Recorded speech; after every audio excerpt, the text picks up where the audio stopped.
السلام عليكم ورحمة الله. اليوم راح اسوي لكم البورق او عجينة البورق بطريقة كلش حلوة وبسيطة وبدون اي خميرة، والمقادير كلش سهلة موجودة عندكم بالبيت، وتقدرون تحشوها بالجبن او اللحم او الدجاج او اي شيء انتم ترغبوا له. وحشوف لكم الطريقة ما تطول عندكم اكثر من 10 دقائق مع الطبخ.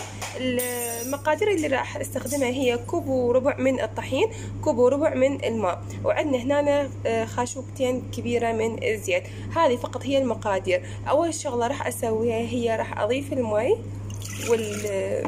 والزيت واخليهن الى ان يفور. من يفور اخلي الطحين. طريقة كلش سهلة وجربوها ان شاء الله. خليكم وياي. بس قبل كل شيء اتمنى تسوي لايك واشتراك بقناتي واكون ممنونة منكم.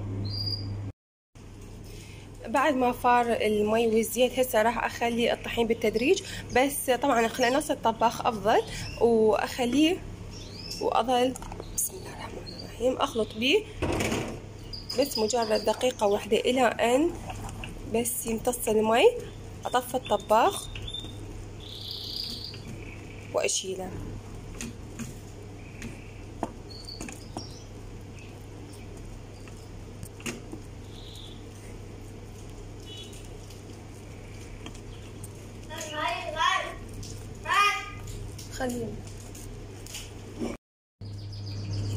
هذا العجينة صارت تقريبا جاهزة، بس لازم بعد انه اعجنها اكثر انتظرها شوية تبرد، يعني مو كلش باردة، لا يعني البرودة يعني دافية، هي ودافية اعجنها، بس هي بعدها حارة فبس بالخاشوقة. بسم الله. هذا شكلها وهذا تخنها للعجينة. هذا العجينة صارت جاهزة، عجنتها همينة، يعني ما طولت 5 دقائق بإيدي لحد ما يعني طبختها وعجنتها. بس هي بعدها حارة ولازم مثلا أبلش أشتغل بيها. بسم الله.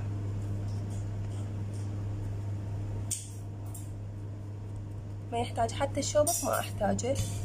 نسويها طبقة يعني مو كلش ثخينة، هي حصير حتى مقرمشة.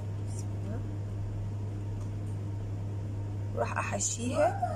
انا هنا محضره حشوه اللحم وعندي حشوه الجبن، فراح اخليها من يعني اسويها من كل شيء، وبعدها اقليها وحتى اشوف لكم شكلها الاخير.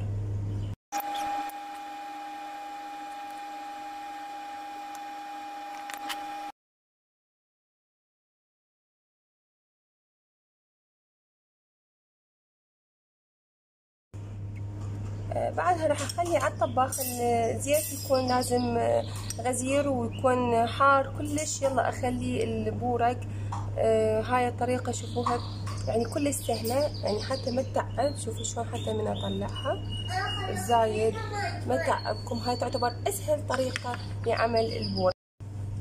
وهذا شكلها الاخير بعد ما قليتها مقرمشة، ويعني بسم الله. خليني اشوف لكم. هذه ام اللحم هسه ماما، وهذه ام الجبن. عندنا ممكن تحشوها دجاج، صوصج، مرتديلا، اي شيء يعجبكم ممكن تحشوها. ان شاء الله تعجبكم الطريقه، لانه هذه اسهل طريقه تعتبر للبورق. اتمنى تسووا لي لايك واشتراك بقناتي واكون ممنونه منكم.